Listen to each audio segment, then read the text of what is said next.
Warahmatullahi wabarakatuh. Alhamdulillah wassalatu wassalamu ala Rasulillah wa ala alihi wa sahbihi wa man tabi'ahum bi ihsanin ila yaumiddin. Allahumma la ilma lana illa ma 'allamtana innaka antal alimul hakim. Allahumma arzuqna ilman nafi'an wa rizqan thayyiban wa amalan mutaqabbala. Allahumma 'allimna ma yanfa'una wa zidna ilma.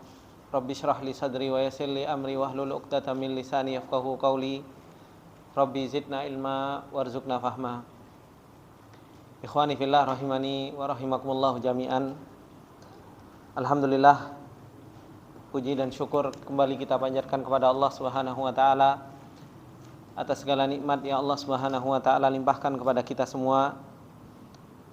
Dan alhamdulillah di sore yang berbarokah ini kembali kita diberi taufik oleh Allah Subhanahu wa taala dan diberi pertolongan oleh Allah Subhanahu wa taala untuk kita bisa melanjutkan pembelajaran kita yang semoga Allah Subhanahu wa taala senantiasa memudahkan kita dan semoga Allah Subhanahu wa taala senantiasa memberkahi perjalanan kita. Ikhwani fillah rahimani wa rahimakumullah jami'an, di kesempatan yang lalu di mana kita telah mendapatkan nasihat tentang hakikat sebuah perjalanan seorang menuntut ilmu. Bagaimana seseorang menuntut ilmu itu hendaknya berusaha untuk mengikhlaskan niat karena Allah Subhanahu wa taala. Dan ketika seseorang menuntut ilmu, Allah Subhanahu wa taala mengantarkan seseorang itu untuk bertakwa kepada Allah Subhanahu wa taala, mengantarkan seseorang itu untuk mempunyai rasa takut kepada Allah Subhanahu wa taala. Kemudian termasuk di antara hal yang harus betul-betul juga kita perhatikan bahwasanya ketika seseorang menuntut ilmunya Allah Subhanahu wa taala harus memperhatikan hal-hal yang lain yang bisa menyempurnakan ilmu. Dan inilah yang harus betul-betul kita perhatikan di dalam perjalanan menuntut ilmunya kita. Oleh karena itu, Imam Hasan Al-Basri ketika beliau menjelaskan tentang keadaan para ulama, menjelaskan tentang keadaan para penuntut ilmu di zamannya, beliau mengatakan kana rajulu yakni minas salaf, seorang laki-laki dari kalangan para salafus saleh, yatlubul ilm, yang mereka senantiasa menuntut ilmunya Allah Subhanahu wa taala, fala yalbathu illa yasiran hatta yura atharul ilmi fi salatihi. Betul-betul athar ilmu itu akan didapatinya di dalam salatnya, wa khusyu'ihi, dan di dalam khusyuknya, wa kalamihi wa simatihi, dan di dalam perkataannya dan di dalam simatnya.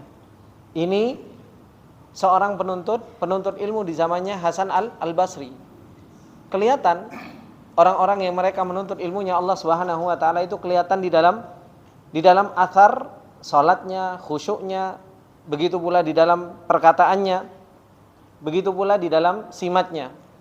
Allah Subhanahu wa taala mengatakan tentang para sahabat saja, kata Allah Subhanahu wa taala, simatuhum fi wujuhihim min athari sujud. Itu sifatnya para sahabat. Simatnya para sahabat itu mereka tulabul ilm. Mereka adalah merupakan penuntut ilmu. Sahabat penuntut ilmu atau bukan? Penuntut ilmu. Mereka belajar kepada Rasulullah sallallahu alaihi wasallam. Bagaimana simatnya mereka di dalam perjalanan mereka menuju Allah Subhanahu wa taala? Quwwatun fil ibadah. Mereka sangat kuat di dalam beribadah kepada Allah Subhanahu wa taala. Bukan sebagai seorang penuntut ilmu yang terus-menerus menguatkan dari sisi teori saja. Tapi apa? Ibadahnya lemah. Ibadahnya lemah. Dan ini juga ikhwani fillah rahimani wa rahimakumullah jami'an, dulu yang ana rasakan ketika awal-awal ana kenal ngaji sunnah. Seorang penuntut ilmu di pondok itu subhanallah, puasa Senin Kemisnya itu luar biasa, dijaga, sholat malamnya itu dijaga. Ana masih ingat dulu bagaimana seorang menuntut ilmu itu kita jam 3 malam itu kalau ndak bangun, Allahu Akbar, disiram sama Ustadz. Dan antum tahu Ustadz Ana itu Ustadz Samsuri namanya. Beliau itu abinya Abdurrahim. Tahu Abdurrahim ya? Abdurrahim bin Samsuri yang ngajinya punya sanad. Nah, anak itu masuk pondok tahfidz Al-Quran. Itu kalau jam 2:30 beliau sudah buka pintu, itu apa? Kita hendak bangun, sorbannya dipukulkan ke muka kita. Das gitu. Pembawa ilmu, penghafal Al-Quran, enggak sholat malam, enggak bangun malam. Sangat aib bagi seorang penuntut ilmu, pembawa ilmu, enggak bangun untuk sholat malam. Dan itu terus seperti itu kebiasaan beliau. Membangunkan santri-santrinya untuk sholat malam dan selalu mengingatkan simatnya seorang penuntut ilmu itu quwwah fil ibadah. Kuat di dalam beribadah kepada Allah Subhanahu wa taala. Maka inilah yang harus betul-betul kita jaga. Sekarang penuntut ilmu, gimana mau bangun malam, kasurnya enak, gitu kan? Kasurnya spring bed. Sebelum tidur makannya juga Masya Allah luar biasa makan malamnya. Wis kenyang, ngantuk, yuk tidur. Bangun malam, ya sulit, kan seperti itu. Maka ini yang harus betul-betul dibiasakan. Seorang penuntut ilmu, ikhwani fillah rahimani wa rahimakumullah, ruhnya itu kapan? Bangun malam. Bermunajat kepada Allah Subhanahu wa taala, ngobrol sama Allah Subhanahu wa taala. Itu nikmatnya seorang pembawa ilmu. Kita ngobrol sama Allah Subhanahu wa taala, hafalan yang kita punya, kita baca di dalam salat malam kita. Itu adalah merupakan sebuah kenikmatan. Kita baca hafalan-hafalan yang kita hafal. Gimana Ustaz? Enggak hafal apa-apa Ustaz? Ya hafal makanya, kan seperti itu. Seorang penuntut ilmu itu ya harus menghafal. Sedikit demi sedikit. Inilah keadaan seorang penuntut ilmu seperti halnya yang dikatakan oleh Imam Hasan al-Basri. Kemudian beliau mengatakan, "Innana nuridu ijadal ulama wa tullabil ilmi ar-rabbaniyin as-sadiqin." Sesungguhnya kami menginginkan mendapatkan seorang ulama dan para penuntut ilmu itu yang rabbani, yang jujur di dalam perjalanan ilmunya. Ulamanya jujur di dalam mengajar, tullabul ilminya jujur di dalam belajar. Ulamanya jujur di dalam mengajar. Bagaimana seorang ulama mengajar untuk apa? Untuk maslahat muridnya.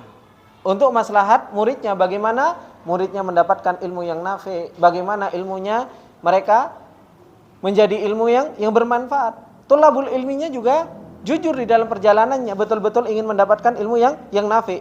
Wa hadza rabbaniyah la yuhassiluha almar'u illa bitarbiyati li nafsihi ala a'malil qulub. Ini yang beliau sampaikan bahwasanya apa? Rabbaniyah ini, perjalanan rabbaniin, baik itu ulamanya, baik itu thalabul ilminya, itu tidak akan pernah mendapatkan hal tersebut seseorang kecuali apa? Kecuali bitarbiyatihi li nafsihi, kecuali dirinya sendiri itu harus ditarbiyah. Untuk apa? A'malil qulub. Amalan-amalan hatinya harus diperhatikan. Amalan-amalan hatinya harus diperhatikan. Kemudian apa? Wal ibadah, ibadahnya juga harus diperhatikan. Makanya kalau antum milih pondok, coba antum lihat terlebih dahulu kurikulumnya. Lihat dulu kurikulumnya. Terkadang kita masukkan pondok itu cuma, di sana pondoknya bagus, gitu kan? Gedungnya bagus, gitu. Ada gedung olahraganya, ada kolam renangnya dan lain sebagainya. Kita ini sebagai orang tua mau meletakkan anak kita lihat seberapa besar pendidikan. Kurikulum itu kan membentuk. Pendidikan itu kan membentuk sebuah karakter. Kurikulum itu membentuk sebuah karakter. Lah, kurikulum yang dibangun itu sebenarnya pengen nyerdaskan apa? Nyerdaskan jiwanya, apa nyerdaskan otaknya, apa nyerdaskan apanya? Hal yang harus betul-betul diperhatikan orang-orang yang mereka rabbaniyin di dalam perjalanan mereka adalah orang-orang yang bisa mentarbiyah dirinya dari mana? Dari a'malul qulubnya. Hatinya benar, ibadahnya ya kuat. Wal iktsar minan nawafil, dan memperbanyak untuk apa? Untuk salat-salat sunnahnya. Salat thalabul ilm, Masya Allah, salat sunnahnya mualasnya pol. Rawatib aja gak dikerjain. Terus gimana seorang itu mau dikatakan seorang penuntut ilmu? Salat rawatib saja banyak ditinggalkan. Kemudian apa? Wazuhdu fid dunya. Seorang penuntut ilmu itu harus dibiasakan zuhud terhadap dunia. Masih menuntut ilmu saja, Masya Allah. Ini ikhwani fillah rahimani wa rahimakumullah. Gak usah jauh-jauh, ana. Perbedaan yang sangat jauh. Di mana? Anak belajar di Yaman sama belajar di Madinah. Belajar di Yaman tidak dapat apa-apa. Makan harus dengan roti kudam, dilempar ke tembok suaranya cetok, gitu kan? Kalau mau makan roti kudam harus dicemplungkan ke air, gitu loh. Makan ada lauknya alhamdulillah kalau nasi. Tempatnya tidak ada listrik. Waktunya panas ya panas, waktunya dingin ya dingin. Akhirnya apa? Mau belajar, mau menuntut ilmu. Subhanallah, diterima di Madinah, setiap bulan dikasih mukafaah, dikasih gaji 850 real. Kalau enggak berapa itu? 3 jutaan. Lumayan, gitu kan? Cukup untuk biayain anak orang. Akhirnya nikah. Kan seperti itu. Karena cukup untuk biayain anak orang. Sudah gitu setiap tahun dikasih tiket bolak-balik. Semua fasilitas ada, kitab dibelikan, setiap tahunnya ada badal kitab. Luar biasa. Kalau kita dapat mumtaz, kita dapat hadiah 1000 real setiap 100 meter. Oh, itu kan nikmat. Akhirnya dengan kita nggak bisa zuhud di dunia, hafalannya bukan tambah-nambah malah berkurang. Kenapa? Dunia terus dibukakan, dan itu yang Rasulullah SAW sampaikan. Bukan kefakiran akhsya alaikum, bukan kefakiran yang aku takutkan. Kalau kalian fakir itu mungkin kalian bisa tadarruk kepada Allah Subhanahu wa taala, tapi yang ditakutkan oleh Rasulullah sallallahu alaihi wasallam tuftah lakumud dunya, dibuka pintu dunia kepada kita. Akhirnya apa? Gimana seorang penuntut ilmu akhirnya enggak bisa zuhud di dunia. Nyaman, tidurnya nyaman, akhirnya enggak bisa bangun malam. Terus perutnya kenyang terus, akhirnya cuma ngantuk isinya. Kan seperti itu. Coba kalau lapar. Lapar bikin orang itu enggak ngantukan. Enggak ngantukan. Akhirnya apa? Cengar terus matanya itu. Kan seperti itu. Kemudian apa? Wa muraqabatullah wa khasyatuhu fis sirri wal alan. Orang itu yang diinginkan dari seorang penuntut ilmu itu adalah bagaimana seseorang itu bisa muraqabatullah, merasa diawasi oleh Allah Subhanahu wa taala. Kemudian dia punya rasa takut kepada Allah Subhanahu wa taala fis sirri wal alan. Dalam keadaan dia sendiri, dalam keadaan dia rame-rame, itu semua apa? Seseorang itu takut kepada Allah Subhanahu wa taala. Wa hina idzin yajma'ul mar'u bainaz zadaini. Dan ketika seperti ini, seorang hamba itu dia mengumpulkan 2 bekal. Zadul ilmi syar'i, yaitu bekal untuk ilmu syar'i. Kemudian yang kedua apa? Zadut tarbiyati al-imaniyati wal khasyati wal muraqabah. Yang pertama, dia mempunyai bekal ilmu syar'i, cerdas otaknya. Kemudian yang kedua apa? Zadut tarbiyati al-imaniyah wal khasyati wal muraqabah, cerdas jiwanya. Cerdas apa? Jiwanya. Karena apa? Jiwanya ditarbiyah. Keimanannya juga ditarbiyah. Muraqabahnya, rasa takutnya itu juga ditarbiyah. Ini yang harus betul-betul kita bangun. Bagaimana ketika sebuah pendidikan, anak nggak ngomong yayasan, bagaimana sebuah pendidikan, karena pendidikan belum tentu yayasan. Alhamdulillah kita menjalankan pendidikan meskipun nggak ada yayasan, kan seperti itu.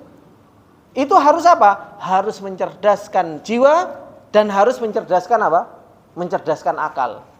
Jiwanya harus cerdas, hatinya harus cerdas, jiwanya harus cerdas, harus bisa muraqabah, harus bisa takut kepada Allah. Begitu pula apa? Cerdas zadul ilmi syar'i. Ilmu syar'inya juga harus punya. Tahu hukum, tahu dan lain sebagainya. Wa kilahuma daruriyun jiddan. Dan keduanya yaitu ilmu syar'i dan ilmu tarbawi al-imaniyah ini keduanya daruri, sesuatu yang harus ada. Likulli salikin, bagi setiap orang yang berjalan fi tariqid da'wati ilallahi ta'ala, di dalam perjalanan dakwah menuju Allah Subhanahu wa taala. Al-mali'u bil aqabati was sa'abi, yang dimana perjalanan ini banyak sulitnya, banyak rintangannya. Banyak rintangannya. Makanya di dalam perjalanan menuju Allah Subhanahu wa taala, perjalanan dakwah, ini bukan sesuatu yang mudah, ikhwan. Ini sesuatu yang sangat sulit. Dibutuhkan terhadap yang namanya apa? Ilmu syar'i, dan dibutuhkan jiwa yang kuat. Kalau jiwanya saja kuat, ilmu syar'inya lemah, jiwanya kuat, hatinya kuat, tapi ilmu syar'inya lemah. Akhirnya apa? Akhirnya seseorang itu enggak tahu hukum. Enggak tahu hukum, ini enggak tahu, ini enggak tahu, ini enggak tahu. Ada orang yang cerdas, Masya Allah, otaknya tahu berbicara tentang masalah hukum, khilaf, usul, tafsir dan lain sebagainya, cerdas, tapi ininya lemah. Akhirnya apa? Untuk ikhlas sulit. Untuk tadarruk kepada Allah Subhanahu wa taala sulit. Mengagungkan Allah Subhanahu wa taala sulit. Akhirnya cuma apa? Akhirnya cuma ilmu yang ada di benak dia. Maka yang disebut dengan ulama rabbaniyin, wa tullabul ilmi rabbaniyin. Ulama yang rabbaniyin dan tullabul ilmi rabbaniyin harus menggabungkan zadul ilmi syar'i dan harus menggabungkan antara dengan yang lain, yaitu apa? Zadut tarbiyah al-imaniyah yang disebutkan oleh beliau. Ini ikhwani fillah rahimani wa rahimakumullahu jami'an. Oleh karena itu nasihat-nasihat yang beliau sampaikan di muqaddimah ini yang menjelaskan kepada kita tentang apa? Hakikat sebuah perjalanan. Kenapa sih kok kita mau bahas tentang perjalanan menuntut ilmu dan bagaimana semangat di dalam menuntut ilmu? Karena memang menuntut ilmu syar'i ini adalah merupakan sesuatu yang sangat penting di dalam perjalanan kita. Kita harus punya himmah aliyah, harus punya keinginan yang kuat, harus punya dorongan yang kuat di dalam diri kita. Makanya setelah beliau menjelaskan tentang kenapa kita natahaddas an ilmi syar'i, beliau mengatakan al-islamu yad'uka ila uluwil himmah. Islam itu selalu mengajak kalian menuju ke apa? Uluwul himmah. Semangat yang tinggi. Semangat yang sangat tinggi. Ini ikhwani fillah rahimani wa rahimakumullahu jami'an. Insyaallah kita akan baca al-Islam yad'uka ila uluwil himmah ini di kesempatan yang akan datang insyaallah biiznillah.